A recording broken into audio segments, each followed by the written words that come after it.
లక్ష్మణరావు గారు చెప్పండి, ఇందాక రమేష్ గారు మాట్లాడుతూ కేంద్ర రాజకీయాలు అంటే కేంద్రమే అటు పవన్ కళ్యాణ్ కోరుకుంటారు, ఇటు బీజేపీ విషయం మాట్లాడుకుంటే నార్మల్గా ఇటు మీ దగ్గర వైఎస్ఆర్సీపీ కావాలనుకున్నప్పుడు వైఎస్ఆర్సీపీతో కలిసిపోతుంది, పవన్ కళ్యాణ్ కావాలనుకున్నప్పుడు పవన్ కళ్యాణ్తో కలిసిపోతుంది, ఒకవేళ అవసరమైతే కనుక ఇక్కడ బీఆర్ఎస్తో కూడా కలిసిపోయే అవకాశం ఉంది. ఇక నిజంగానే పవన్ కళ్యాణ్ కలిసిపోతాడా ఇక్కడ తెలంగాణలో కూడా? ఏంటి సిచ్యువేషన్ ఎలా కనిపిస్తుంది మీకు? నిజంగానే పవన్ కళ్యాణ్ కేంద్ర రాజకీయాలు బలోపేతం చేయాలి, కేంద్రంలోకి లాక్కోవాలని ప్రయత్నాలు జరుగుతున్నాయేంటి? సార్, ఇక్కడ పవన్ కళ్యాణ్ గారిది ఆయన పార్టీ జనసేన పార్టీ విస్తరణ చేయాలి, ఆయన పెద్ద నాయకుడు అవ్వాలన్న ఆలోచన విధానం కాదు. ఇక్కడ కేవలం నరేంద్ర మోడీ గారు, అమిత్ షా గారి యొక్క ఆశీర్వాదం పొందాలి, వాళ్ళకి నమ్మకమైనటువంటి బంటుడిగా ఉండాలి, నేను సనాతన ధర్మానికి కాపాడడానికి వచ్చానని చెప్పడానికి ఒక వ్యక్తి అయితే, అదే పవన్ కళ్యాణ్ గారు ఇక నేను సౌత్ ఇండియా మొత్తం మీద నేను నడిపించగలను, నేను బీజేపీ పార్టీకి ఒక ఐకాన్ గా ఉండగలను, నేను నడిపించగలంత సామర్థ్యం నా దగ్గర ఉందని ఆయన ఉనికిని చాటింపు చేయడానికి, ఆ ఉనికిని కాపాడుకోవడానికి, ఆ ఉనికిని తెలియజేయాలి. ఎవరికి? అమిత్ షా గారికి, మోడీ గారికి.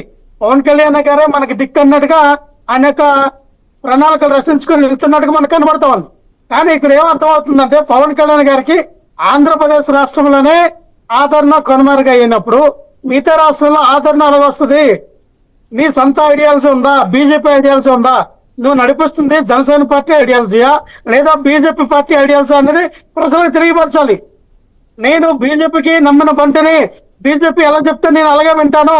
అందుకే మా ఇంటికి మోడీ గారు వచ్చారు, మోడీ గారు వచ్చిన తర్వాత మేము మాట్లాడుకున్నాం నెక్స్ట్ ఎలక్షన్ రాబోయే సార్వత్రిక ఎన్నికలకి ఏ విధంగా సిద్ధమవ్వాలనే అంశం పైన మాట్లాడిన తర్వాత ఈ 4-5 రాష్ట్రాలని ఆ పవన్ కళ్యాణ్ గారికి ఏ రకమైనటువంటి అనుకునేటువంటి సినిమా గ్లామర్ ని వినియోగించుకొని జగన్ ఇంటికి ఎప్పుడు మోడీ రాలేదు కదండి, ఈ పవన్ కళ్యాణ్ ఇంటికి వెళ్ళాడు, అది ఒక ప్లస్ పాయింట్ గా చెప్పుకుంటున్నారు. కారణంలో ఏంటి, తప్పేముంది అందులో?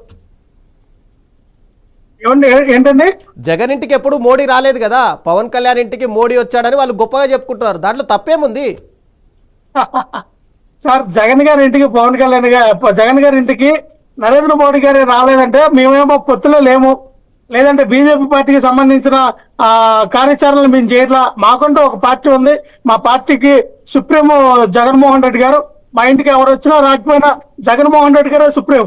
ఈ రోజున పవన్ కళ్యాణ్ గారు నరేంద్ర మోడీ గారికి వీళ్ళందరికీ ఆ పార్టీలో ఆ ఎన్డీఏ కూటమిలో ఆయన ఉన్నాడు కాబట్టి, ఆయన ద్వారా ఏది రాజకీయం చేయాలనుకున్నారు కాబట్టి వచ్చారు.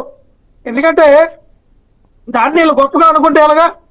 అదే ఆలస్యం. మా ఇంటికి నరేంద్ర మోడీ గారు వచ్చారు, ప్రధానమంత్రి గారు వచ్చారు, అది మాకు గొప్ప అనుకోవచ్చు, అదే ఆలస్యం. దాన్ని మనం ఏం చేస్తాం. కానీ ఇక్కడ కృష్ణ క్లియర్ గా రవిచంద్రన్ గారు నేను ఏమంటానంటే, పవన్ కళ్యాణ్ గారు ఆలస్యం విధానం, ఇక్కడ ఆయన డిప్యూటీ సీఎం గా ఆంధ్రప్రదేశ్ ఉన్నారు, అయినా సరే ప్రజలకు ఎన్నో వాగ్దానాలు చేశారు, ఆడపిల్లలకు రక్షణగా ఉంటానన్నారు, సుగల ప్రీతి వాళ్ళ అమ్మ వల్ల నేను రాజకీయాలకు వచ్చాను, నేను రాజకీయాలకు రాకపోయేవాడిని, సుగల ప్రీతి వాళ్ళ అమ్మ ఏడుపు చూసి నేను రాజకీయాల్లోకి వచ్చాను, పార్టీ పెట్టానని చెప్పారు ఆయన.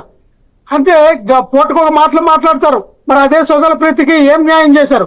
అదే సుగల ప్రీతి వాళ్ళ అమ్మగారు ఇప్పుడు కూడా రోడ్ల మీద తిరిగి మా పాపగా న్యాయం చేయండి అనే న్యాయం కోసం తిరుగుతూ ఉంది ఆవిడ. ఆవిడ మళ్ళీ టార్గెట్ చేస్తారు వీళ్ళు పార్టీ వాళ్ళు.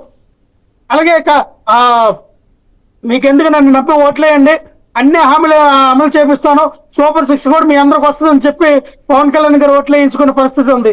మరి ఈ రోజున చూస్తే ఆంధ్రప్రదేశ్ రాష్ట్రాన్ని గాలికి వదిలేశారు, ఇప్పుడు పక్క రాష్ట్రాల మీద ఆయన గాలి చూపిస్తూ ఉన్నారు. ఆంధ్రప్రదేశ్ రాష్ట్రం ముందు పట్టుకోండి, మీ రాజకీయం ఆంధ్రప్రదేశ్ లో చేయండి. అంటే సమస్యలు ఎక్కడుంటే అక్కడికి వెళ్తానన్నాడు. నేను రాజకీయాలు చేయదలుచుకోలేదు, గొడవలు సృష్టించదలుచుకోలేదు అని చెప్పాడు కదండి. ఏంటి సమస్య ఎక్కడుంటే ఎక్కడికి వెళ్ళడానికి ఈయన ఎవరండి? ఏ దాని మీద ఏ సమస్య గురించి వెళ్తారు ఈయన?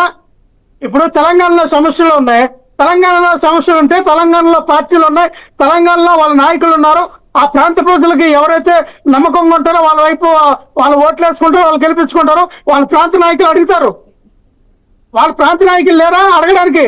బీఆర్ఎస్ పార్టీ లేదా? ఇప్పుడు కాంగ్రెస్ పార్టీని ప్రశ్నించడానికి బీఆర్ఎస్ లేదా, లేదా వేరే పార్టీలు లేవా?